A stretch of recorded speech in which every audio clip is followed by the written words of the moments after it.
how much do you connect in your own mind, like continuing in the legacy of Nano Nagel, or is that something you think about, or is this just something you see a need and you don't necessarily connect it with No, with Nano it Nagel? definitely, anything that we do as sisters always goes right back to our charism, our mission of, you know, who we're meant to be and where we've come from. Everything stems back to our roots. And Nano had a very strong commitment to education.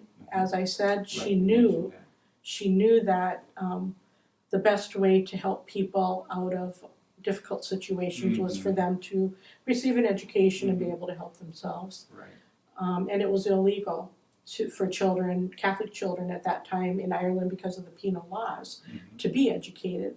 And so with great risk to herself and her family and those who were helping her, she went against the authority and the laws of the country in order to educate the poor young people who did not have any other chance for education. It was a way to keep people oppressed under that structure at the time, and so she was trying to help alleviate that oppression of the people. So you see you're continuing that. Yeah, that whole sense of education, of justice, empowerment of people. Everything that we do, any kind of our ministry or mission has some thread of social justice that runs through it, it seems. There's a very strong commitment to social justice, to global justice around the world. Nano Nagel was known for a quote. I'm not sure if I'll get it exactly correct, but it was, if I could be of service anywhere in the world, I would willingly do so. And so even though it was back in the 1700s, where you couldn't get on an airplane or get on the internet or grab a cell phone and connect with people worldwide, even back at that time, she had it in her heart that she didn't only care for those Irish people, but she was thinking globally back in the 1700s. And she said, if I could be there, go anywhere to be of service, I would. Well, she wasn't physically able to do that, but she is in every part of the world through her sisters, through other people who carry that mission in their hearts, presentation people, we sometimes call them, people who have caught that spirit of Nano. She has been of service throughout the world through the hands of other people, through the service of other people. So I think she would be amazed at how far-reaching her impact has been in the world, on a social justice level, on a educational level, a healthcare level. She herself didn't talk too much about social justice, but you just see that in her, like being willing to go against the law. Being willing to go against authority and stand up to what she knew was not just, what was not right, and what was oppressing and damaging to the people. Violating people's rights. I'm sure she didn't use the word social justice, but basically that's what she was about. Whether it was civil authority or church authority. Did you know much about her when you first joined the Sisters, or what first attracted you to? When I first joined the Sisters, I really did not know about Nano. I knew the sisters, some of the sisters themselves. I grew up in Mobridge, just about 100 miles to the west of Aberdeen here, and I just was personally impacted by a couple presentation sisters that were in the parish where I grew up. I grew up in a family where I had an alcoholic father who was very abusive, and I just it caused me to start asking the meaning questions of life. What's the meaning of life? What's the meaning of my life? What's the purpose? And I thought, there's got to be something more than this than what I'm experiencing Right. in this chaos that Right. was my family life. And so in kind of asking those questions, it made me go a little deeper as a person, to become a reflective person, a spiritual person. And when I was searching, there was a priest that I became very close to. There were 2 Presentation sisters and a couple Benedictine sisters that I had become very close to.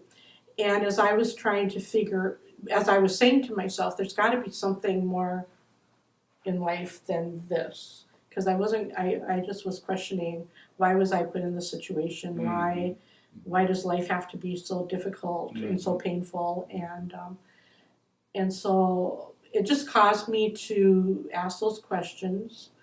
And I started to realize that I could use this experience that I had gone through to better myself, to help other people.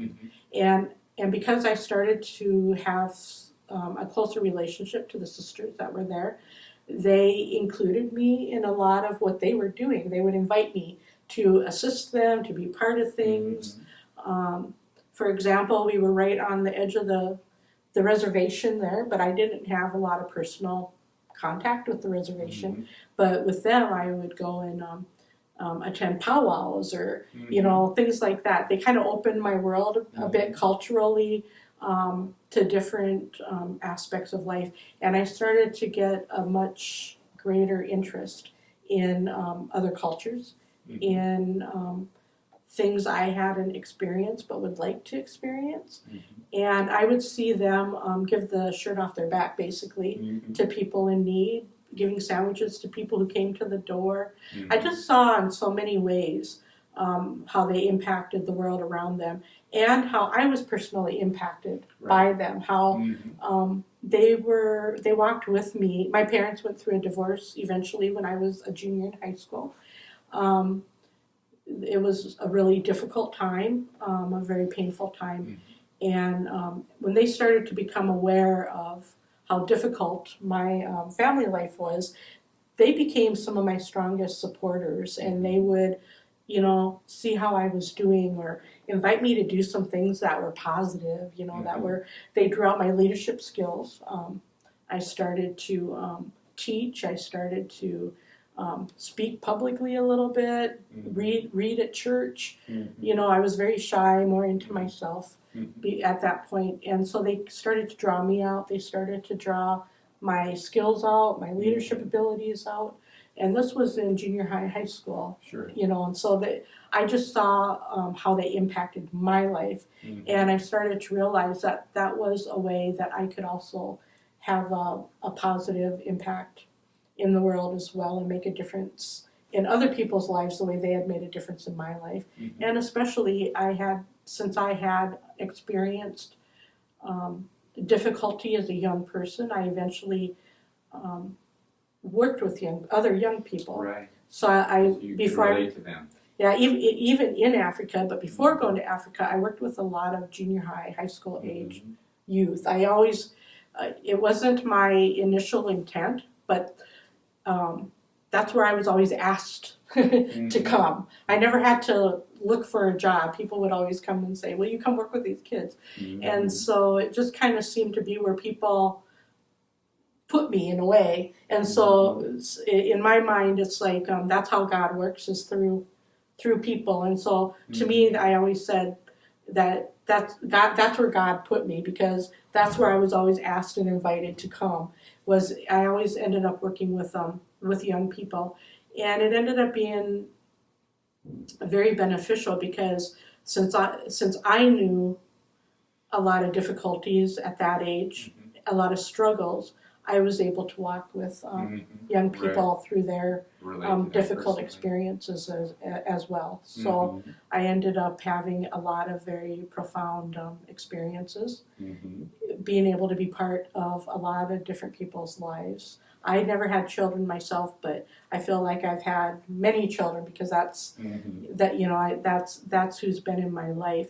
And even the young people in Zambia, they still communicate with me in Facebook, and they call me mom. Wow. So I feel like I've kind of had that mothering, that counseling or companionship role with a lot of young people. That's kind of where God has placed me in a good part of my ministerial life. Could you talk a little bit about, so you're very active, you've been very active as a sister. And part of the life of a sister would be, I guess you could say, the more contemplative or more the spiritual life, the prayer life. So how do you see the connection between those in your own life? Okay. Or how do you balance those? Well, as presentation sisters, there's different kinds of congregations, and presentation sisters are considered an apostolic congregation, which means that a lot of our life is centered around our mission and our ministry. Apostolic religious were formed because in the earlier days of religious life, the monastic orders, those who were more enclosed in their convents, couldn't go out. Right. People had to come to them. They couldn't go out. And so one of the things that Nana wanted, because these were, in Ireland, these were poor children who couldn't go to these convent schools or whatever. People needed to go to them, and they had to meet in secret schools, and so during that period of time is when apostolic orders were founded, and our call was to go out and be with the people, and so that became a very important part of our life. But yet, Nano died. When she died, she had. They discovered that she had sores on her knees because she had been on her knees as well as she was walking the lanes with her lantern, helping people and teaching those schools. But she also spent so much time in prayer that her knees were ulcerated. And so she's also an example of that contemplative aspect of life as well. Sure. And so you have to keep a balance. You have to be able to be quiet, be reflective, go to that core of who we are, that God part of us, and live out of that sense of a deeper call, that there is a power, a being, God, however people refer to God, that higher power or whatever. If you're not living from kind of that deeper center of life, then it's hard to sustain this kind of ministry, and that's how we sustain it. We believe that we are part of something much bigger than ourselves, and so we're very committed to prayer and contemplation and reflection, and we that's part of our everyday life. Personally, that we take that time away. Also, as a community, we gather together as a community as well, and we have a life of prayer, a life of contemplation and reflection together as a community as well. It's often very difficult work. I'm sure you had many difficult moments or frustrations. Part of my spirituality too is that all things we're all connected. That's part of how God is part of all of us. Is that there's that sense of deeper consciousness, and that's part of where that desire for social justice and being a part of people's lives, walking with people throughout the world, is that we're all so very connected. And we always say that the first scriptures are written in the stones of the world and stuff. You can see into the fossils how God was present in the creation of the world, through evolution from the beginning of time, and that you can see that creative presence back billions of years ago. And so there's that strong sense of that there's been a source of life that has guided the world throughout time. And so in those stones is written those first scriptures. And so I really have a strong connection to that image of God, for me, that is a creative God, a God where that life force comes from. And so so part of my spirituality is that sense of choosing life, choosing that which gives life, and fulfills life. God always says He wants us to be fully alive, to live fully. Right. And part of that is having a sense that God is in and through all things, and that through that we're also very connected. So what impacts you impacts me, what impacts me impacts you, that we are all part of that image of God, that life image of God. Yeah, it allows a person to go to any part of the world, whether it's Correct. And feel a connection with someone that's very different from you in culturally and linguistic. Yeah, even in Zambia, you would always hear the drums, especially at night in the distance. You could always hear somewhere somebody was playing drums as you're going to sleep, and especially when somebody had died or there was a funeral going on, and they would be ritualizing that night, laying watch, and you would hear those drums going, and it was such a source of that heartbeat of the earth, of the world, that we're all connected. Right, yeah. And so I would always, when I'd be going to sleep at night and I'd hear those drums in the background, I would always think of it as a heartbeat. Okay. And that heartbeat that connects us all.